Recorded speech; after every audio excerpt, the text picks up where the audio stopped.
4월 둘째 주 KMATV 뉴스 브리핑을 시작하겠습니다. 국회가 간호법과 의료인 면허 박탈법의 본회의 상정을 유보했습니다. 김지표 국회의장은 13일 오후 열린 본회의에서 현재 정부와 관련 단체 간의 협의가 진행 중이므로 여야 간 추가적인 논의를 거쳐 합리적인 대안을 마련할 수 있도록 다음 본회의에서 처리하기로 한다며 간호법안을 표결에 붙이지 않았습니다. 본회의 직후 이필수 대한의사협회 회장은 의협회관 앞에서 기자회견을 갖고 여야가 충분한 대화를 통해 현명한 대안을 마련하길 기대한다고 말했습니다. 박명하 의협 비대위원장은 향후 상황에 따라 파업 등 준비했던 투쟁 로드맵을 정비해 진행할 것이라고 말했습니다. 앞서 국민의힘은 11일 민당정 간담회를 열고 보건복지의료계와 간호계의 의견을 토대로 중재안을 마련하였고 의협, 간무협 등 보건복지의료연대는 긍정 검토 입장을 보였으나 간호협회는 중재안을 받아들일 수 없다며 회의장을 이탈한 바 있습니다. 이날 국회 본회의가 열리기 직전 13개 보건복지의료연대 대표들은 국회 앞에서 간호법과 의료인 면허 취소 법안의 부당성을 외쳤습니다. 이필수 대한의사협회 회장은 간호법은 간호사에게만 특혜를 주고 다른 보건의료 직역들의 헌신과 희생을 철저히 무시하고 짓밟는 불공정한 악법이고 의료인 면허 박탈법 또한 국민의 건강과 생명을 수호하는 의료인의 면허를 한낱 종이장 취급하는 법이라고 성토했습니다.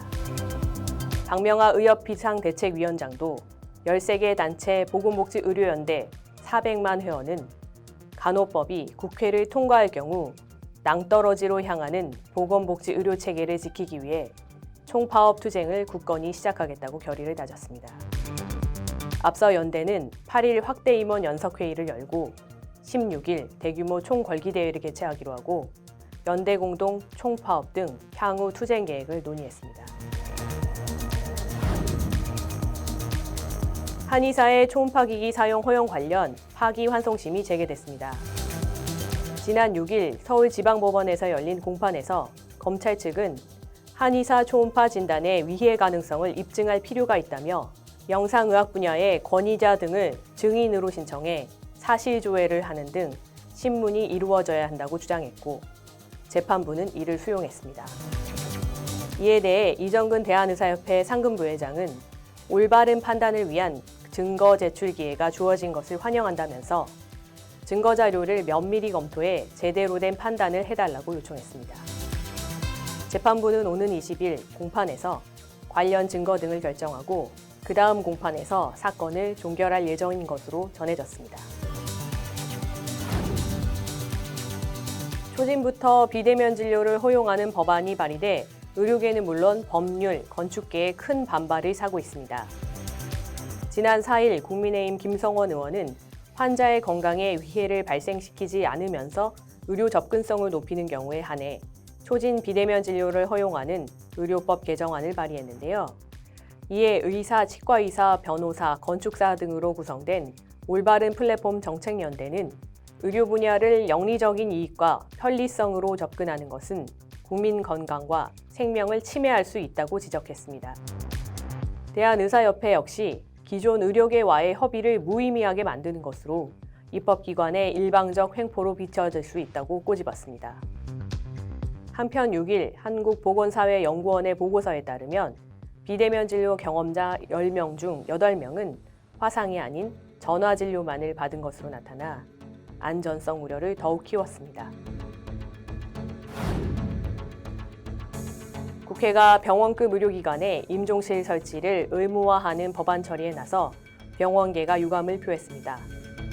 여야는 최근 4월 국회 우선 처리 법안에 지난 2020년 국민의힘 주호영 의원이 발의한 종합병원, 요양병원 등 일정 규모 이상 의료기관에 임종실 설치를 의무화한 의료법 개정안을 포함하기로 했는데요. 이에 대한병원협회는 임종 환자의 발생 장소와 시간이 다양해 임종실을 특정할 경우 감염관리 문제와 함께 의료자원 활용의 효율성이 저하될 수 있다고 우려했습니다. 그러면서 임종실 설치는 의료기관 자율에 맡기고 임종실을 운영하는 경우 필요 인력과 시설, 감염 관리 등 비용을 건강보험 수가로 지원해야 한다고 주장했습니다. 정부의 포괄수가제 확대 기조에 의료계의 우려가 커지고 있습니다. 최근 건강보험심사평가원 신현웅 선임연구위원은 한 포럼에서 현행 보상체계를 수가 단위에서 기관 단위로 진료량이 아닌 치료 효과에 비례한 방식으로 전환할 것을 주장했는데 사실상 포괄수가제 확대 주장으로 해석됩니다. 아울러 현재 환산지수 결정 후 보험료율을 정하는 건보재정 관리 방식을 지출액을 먼저 결정하고 보상액을 결정하는 방식으로 전환하자는 제안도 했는데요. 이와 관련 이화여대 예방학교실 이선희 교수는 의료윤리 연구에 강의해서 포괄수가제는 의료기관의 손해는 물론 환자의 과다 비용 지불을 유발하며 의사의 과소의료 제공을 유혹함으로써 의료질 저하를 초래하는 것도 문제라고 지적했습니다. 정부가 공중보건의사 감소에 따라 배치 기준을 손보기로 했습니다. 보건복지부가 7일 공개한 공보위 운영 지침에 따르면 올해부터 인구 30만 명 이상 소재 보건소에는 기존 1명 이내로 배치하던 의과 공보위를 배치하지 못합니다. 보건의료원은 의과 공보위 5명 이내로 배치되지만 최근 1년 이내 병상을 운영하지 않은 경우 배치 인원이 4명 이내로 제한됩니다. 이와 관련 신정환 대한공중보건의사협의회 회장은 지방의료원 공공병원에서 근무하는 병원 공보위를 줄여야 하고 부족한 인원은 전문의를 채용하는 게 맞다고 주장했습니다.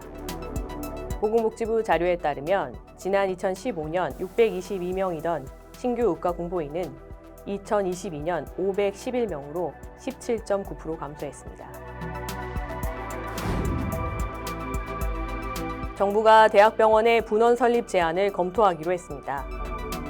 보건복지부와 대한의사협회는 지난 6일 의료현안협의체에서 수도권 병상 관리에 대해 논의했는데요. 양측은 대학병원 분원 설립 제안 등 수도권 병상 관리를 위한 법적, 제도적 대책 마련과 의료기관 종별 기능 재정립 필요성에 공감했습니다. 특히 이형훈 보건복지부 보건의료정책관은 대학병원 분원 설립에 따른 환자의 수도권 집중을 우려하며 병의원 간 환자 의뢰와 후송 시스템을 강화해 나갈 것이라고 밝혔습니다. 한편 현재 서울대병원, 서울아산병원, 연세의료원, 고려대병원 등 수도권 8개 대학병원이 10개 분원을 추진 중인데 이들 병원이 모두 분원을 설립하면 2028년까지 수도권에 6,300병상 이상이 늘어날 것으로 전망됩니다. 법원이 또 불가항력적 분만 의료사고의 책임을 의사에게 묻는 판결을 내렸습니다. 수원고등법원은 최근 분만 과정에서 과다출혈 등으로 뇌손상 장애를 입은 환자에게 의료기관이 10억 6,180만 원을 지급하라고 판결했는데요. 이에 산부인과 의사회와 직선제 산부인과 의사회 모두 충격적인 판결이라는 반응을 보였습니다. 산부인과계의 이런 반응은 비슷한 사례가 많기 때문인데요. 지난 2014년 인천지방법원의 태아 사망 관련 의사 금고형 선고와 2019년 대구지방법원의 산모 사망 관련 의사 구속 등이 대표적 사례입니다. 대한의사협회 의료정책연구소가 지난해 발간한 보고서에 따르면 한국의료분쟁조정 중재원에 접수된 산부인과 분쟁조정 신청 건수는 연평균 113건에 달합니다. 이에 산부인과계는 전공의 지원율 감소와 분만 인프라 붕괴를 우려해 불가항력 분만사고 국가 책임 의료사고 처리 특례법 제정을 요구하고 있습니다. 의료사고 부담이 분만 인프라를 붕괴시킨다는 것이 수치로도 확인됩니다. 직선제 산부인과 의사회에 따르면 산부인과 전문의는 지난 10년 동안 가장 낮은 증가율을 보였습니다. 또 지난 20년간 분만 가능한 전국 의료기관은 5분의 1로 감소했고 1년에 40곳의 분만 의원이 폐업하고 있습니다.